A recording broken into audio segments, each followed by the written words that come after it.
السلام علیکم ورحمۃ اللہ وبرکاتہ۔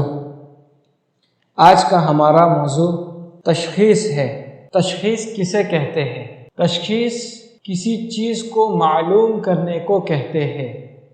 عملیات میں کسی پر جادو ہے یا جنات کا اثر ہے یا نظر ہے یا جسمانی تکلیف ہے تو اس چیز کو معلوم کرنے کو تشخیص کہتے ہیں۔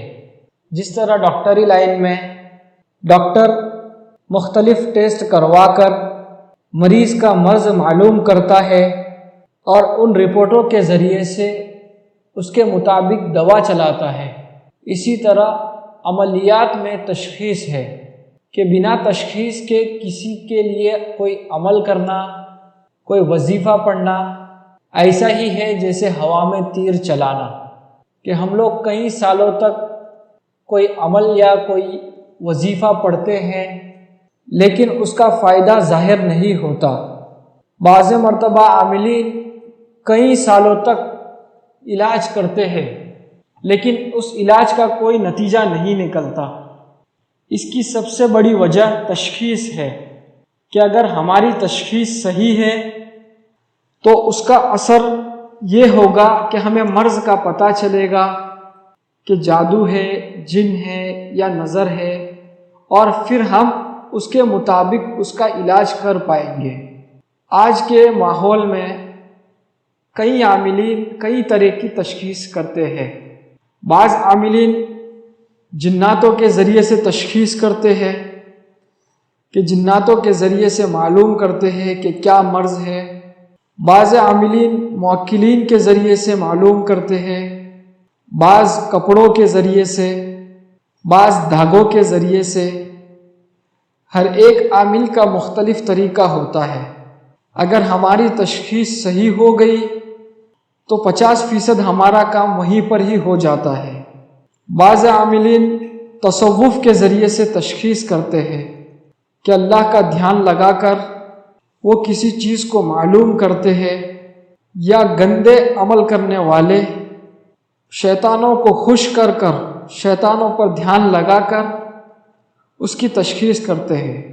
تو آج ہم آپ کو بتائیں گے کہ آپ گھر بیٹھے بیٹھے کس طرح تشخیص کر سکتے ہیں کہ اپنے مریض کا حال معلوم کر سکتے ہیں۔ اس کا جاننے کا طریقہ یہ ہے کہ مرد ہے تو اس کا رات کا پہنا ہوا کپڑا کرتا ہو، اس کے نیچے کوئی بنڈی وغیرہ نہ پہنے، صرف کرتا ہی پہنے، اور کم سے کم 6 گھنٹہ پہنا ہوا کپڑا ہونا چاہیے۔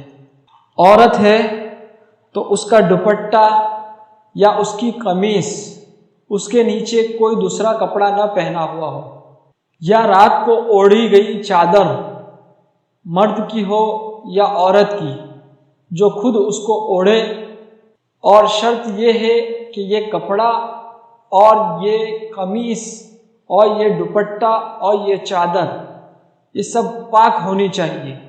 اس کو کسی چیز سے ناپ لے، بالش سے ناپے یا کسی میجر ٹیپ وغیرہ سے ناپ لے، اور اس ناپ کو لکھ کر رکھ لے، اور اس کپڑے پر قرآن کی یہ آیتیں پڑھے، سورہ فاتحہ 3 مرتبہ، آیت الکرسی 3 مرتبہ، سورہ صافات کی شروع کی 11 آیتیں 1 مرتبہ، سورہ جن کی شروع کی 4 آیتیں 1 مرتبہ، سورہ اخلاص قل هو اللہ احد 1 مرتبہ، سورہ فلق قل اعوذ برب الفلق 1 مرتبہ، سورہ ناس قل اعوذ برب الناس 1 مرتبہ، یہ پڑھ کر اس کپڑے پر دم کر دے، اور پھر 15 منٹ تک وہ کپڑا یوں ہی چھوڑ دے۔ 15 منٹ کے بعد اس کپڑے کو پھر سے ناپے۔ ناپ کے اندر اگر 1 انگل یعنی 1 انچ بڑھ جائے یا گھٹ جائے تو یہ معلوم کر لے کہ یہ حمزات کے اثرات ہے، اور اگر 2 انگل گھٹ جائے یا 2 انگل بڑھ جائے، 2 انچ بڑھ جائے یا گھٹ جائے، تو یہ شیطانی اثرات لگے ہوئے جنات کے اثرات ہے۔